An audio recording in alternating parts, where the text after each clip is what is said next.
Hello and welcome back to my channel the education up. तो जैसा कि मैंने आपको अपडेट दिया था कि 15 टू 24 जुलाई तक आपके जो एंट्रेंस टेस्ट होंगे, यानी इस बार जो डीएलएड और डीपीएससी में एडमिशन होंगे वो मेरिट बेस यानी 12th के नंबर के बेसिस पे आपसे एडमिशन नहीं होंगे।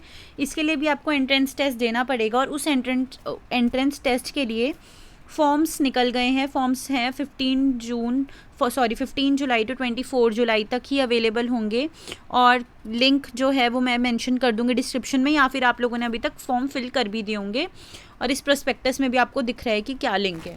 ठीक है, तो अगर आपको गवर्नमेंट डाइट में या फिर प्राइवेट डाइट में एडमिशन लेना है तो दोनों के लिए सेम फॉर्म है, ऐसा नहीं है कि आपको अलग अलग फॉर्म फिल करने पड़ेंगे, एक ही फॉर्म है। फिर 25 और 26 जुलाई को आपको जो टाइम मिलेगा वो है एडिटिंग का टाइम आपको मिलेगा, यानी कि अगर आपसे फॉर्म फिल करने में कोई गलती हुई है तो आप उसको उस टाइम पे करेक्ट कर सकते हो। फिर 7 अगस्त को आपको एडमिट कार्ड मिल जाएगा कि आपका एग्ज़ाम जो है वो कब होने वाला है, कौन सी डेट को होगा, क्या आपका मतलब आपका एग्ज़ाम कहाँ होगा, क्या सेंटर है आपका। फिर 12 को मतलब 12 से स्टार्ट हो जाएंगे एग्ज़ाम, स्टार्ट हो जाएंगे, ठीक है होने। अभी फ़िलहाल इतना ही हमारे लिए मेन है, इतना जानना। आगे का प्रोसीजर जो है वो बाद की बात है, ठीक है। तो अभी यहाँ तक ही बात करते हैं। ये तो मैंने आपको बता दिया कि आपको फॉर्म फिल करना है और कैसे फॉर्म फिल करना है। अगर आप लोगों को कोई डाउट आता है फॉर्म फिल करने को तो आप वो मुझे बता सकते हो, मैं आपको डेमो दे दूँगी कि कैसे फॉर्म फिल करना है, वरना मुझे उसकी ज़रूरत नहीं लग रही, ठीक है। और आप लोग अभी पूछ रहे थे कि आधार कार्ड ज़रूरी है या नहीं, तो मैं आपको सच बताऊं तो मैंने नहीं चेक करा कि इसमें आधार कार्ड हमें देना कंपलसरी है, आधार कार्ड से रजिस्ट्रेशन करानी कंपलसरी है कि नहीं। और ये डिपेंड करता है अलग अलग एग्ज़ाम का। कुछ एग्ज़ाम्स में अगर हमें रजिस्ट्रेशन करानी है तो वो आधार कार्ड के साथ बाकी ऑप्शंस देते हैं कि आप किसी और नंबर से भी करा सकते हो। कुछ में वो आधार कार्ड को कंपलसरी रखते हैं, ठीक है। तो वो आपको देखना होगा कि कंपलसरी है या नहीं है। और अगर बाय चांस इसमें कंपलसरी नहीं होता और आपके पास आधार कार्ड नहीं है तो आप अपने डॉक्यूमेंट्स को पूरा करा लीजिए। डॉक्यूमेंट्स सारे होने चाहिए, जैसे पैन कार्ड, आधार कार्ड। अब जैसे 18 ईयर्स के बाद ये सारे डॉक्यूमेंट्स हमारे पास होने चाहिए, ठीक है। तो अब देखते हैं कि कैसे पढ़ाई करनी है। मेन क्वेश्चन आपका ये था कि इसके एंट्रेंस के लिए हम प्रिपरेशन कैसे करें।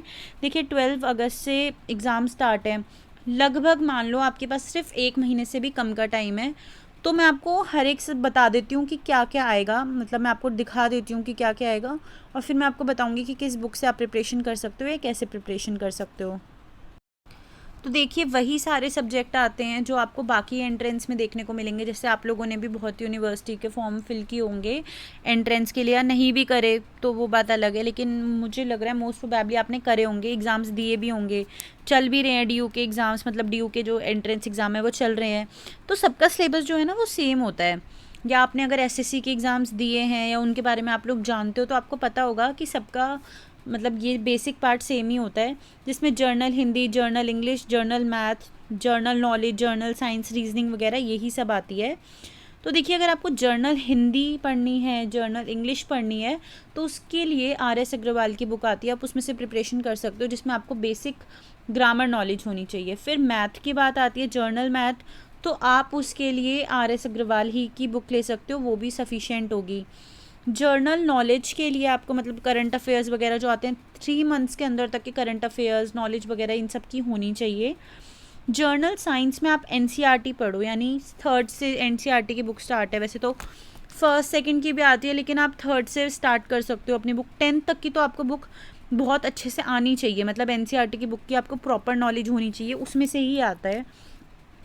और अगर बात है रीजनिंग की तो रीजनिंग के लिए आप अरिहंत की बुक भी ले सकते हैं और जर्नल नॉलेज के लिए ल्यूसेंट की बुक भी ले सकते हैं। उनसे प्रिपरेशन करेंगे तो आपके चांसेस हैं सिलेक्शन के, ठीक है, बहुत चांसेस होंगे आपके सिलेक्शन के। और अगर आपको सैम्पल पेपर करना है तो आप किसी भी एसएससी का एग्ज़ाम मतलब एसएससी की बुक ला सकते हो सैम्पल पेपर की, उसमें से आप प्रिपरेशन कर सकते हो एग्ज़ाम की, क्योंकि सब में पैटर्न सेम ही है, क्वेश्चन के टाइप सेम है, क्वेश्चंस भी रिपीट होते हैं। यहाँ से आप लोग प्रिपरेशन करोगे तो आपका सिलेक्शन हो सकता है, मोस्ट चांसेस हैं, मोस्ट प्रोबेबली आपके चांसेस हैं सिलेक्ट होने के।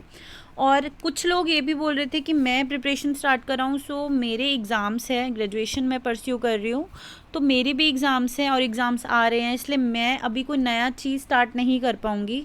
लेकिन अगर आपको किसी टॉपिक में डाउट है, आप अगर मतलब एंट्रेंस की तैयारी कर रहे हैं, आपको कोई भी स्पेसिफिक टॉपिक में डाउट है, तो आप मुझसे पर्सनली भी डाउट समझ सकते हो। मैं आपको किसी भी थ्रू, किसी भी प्लेटफॉर्म पे, गूगल या गूगल मीट या जूम, जैसे आजकल ऑनलाइन पढ़ाई होती है, तो मैं आपको उस पर एक्सप्लेन कर दूँगी पर्सनली, अगर आपको कोई डाउट होता है तो। ठीक है, तो आप मुझसे टेलीग्राम पे पूछ सकते हैं अपना डाउट, या कमेंट सेक्शन में भी पूछ सकते हैं।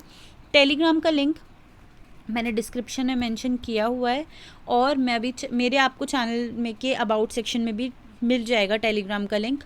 और अगर फिर भी किसी और कोई भी डाउट है तो आप मुझसे पूछ सकते हैं, सिर्फ इस टॉपिक से रिलेटेड ही नहीं, एडमिशन वगैरह से रिलेटेड जो भी डाउट हैं वो आप मुझसे पूछ सकते हैं, और मैं भी आपको अपडेट देती रहूँगी। And if you like watching the education of videos, to do subscribe to my channel.